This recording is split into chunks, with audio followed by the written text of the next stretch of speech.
Obviously announced John Jones versus Stipe Miocic today for the 30th anniversary card. Massive heavyweight fight. What do you think it means to both of those guys, and why was this the fight to make? What was the question? I'm sorry, I missed it. You made John Jones versus Stipe, yeah. Big fight. Yeah. So, yeah, we're going back into Madison Square Garden. This is a fight that had to be done for, especially, when you think about the legacy of Jones, the legacy of Stipe, the greatest mixed martial artist of all time versus the greatest heavyweight of all time. After he moves up to heavyweight, it's a fight that had to happen, and no better place for it to happen than Madison Square Garden. I know there was some stuff with UFC and saving some of the lives of these fighters. Right. With the slap fighters going through the same medicals as UFC, do you think it gives credibility to the actual sport itself for the medicals that you're doing, since they're the same? Not now. No, nobody gives a shit. But as we continue to do this, like the UFC, all the bad stuff that was said about the UFC early on, and I even hate saying this and talking about it or whatever, but here we are 23 years later with an incredible safety record in the UFC. So right now, you're going to get these doctors that want attention and these guys that come out and want you to fucking talk about them and put their names on your stories and all that bullshit. Those guys are all fucking flying around right now. In a few years, then it will mean something. Just to follow up on that right here. Josiah Harrell got removed from the card today against Jack Della Mena because they found an abnormality with his brain scan. He's 7-0, and he's never had an MRI, he said, in his life. Like, how crazy is that on these regional circuits, people aren't getting checked out like that, and just how scary is that he came into this week with a condition like that? So if you took the 23 years that we've been doing this and you found, and you saw how many people we found with problems that probably shouldn't have been fighting,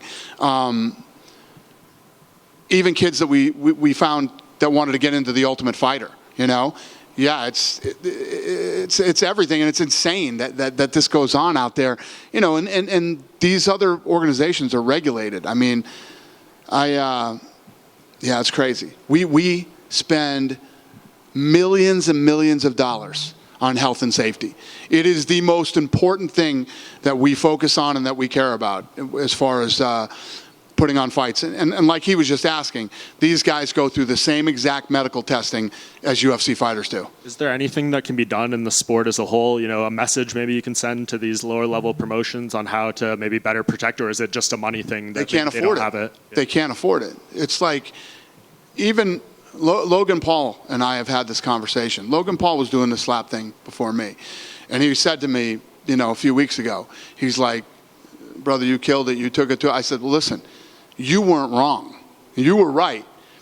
It's just, you couldn't pull this off. It would be impossible for some of these guys that are lower level promoters to do the level of testing that needs to be done to make sure that everybody is safe. But knock on wood, again, a lot of bad things have happened in the sport in the last 23 years, even in the smaller shows. At the end of the day, if you're involved in a combat sport, and I consider football a combat sport too, there's a risk.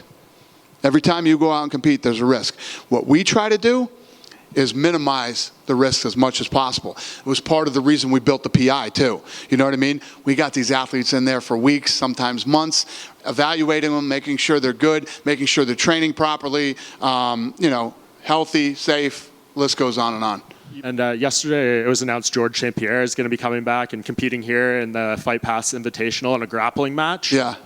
He said he's talked with you guys, maybe a few different opponents. Do you have an ideal opponent? A lot of people out there want to see him against Khabib Nurmagomedov.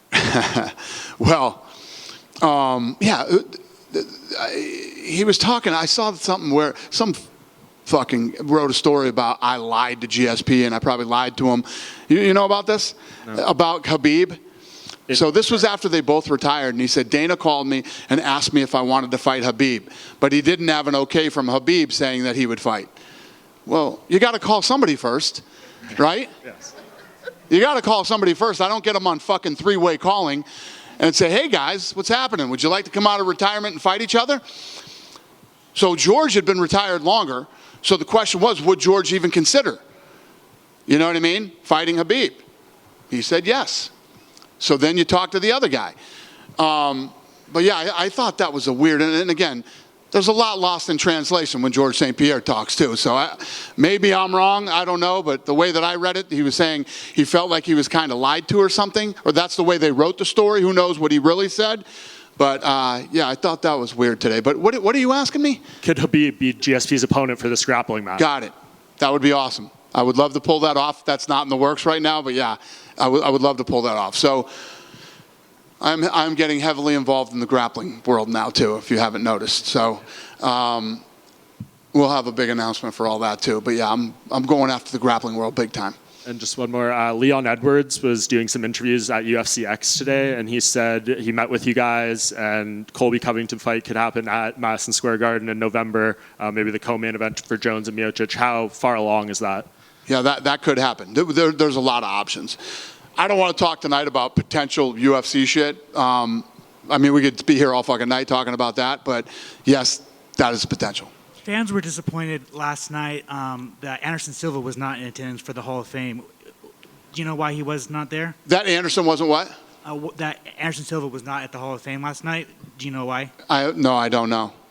And then finally, how real is Zuckerberg versus Musk? Because now we're hearing that like Musk's mom doesn't want him to fight. Like, how real is this thing? It's very real. It's very real. Thank you.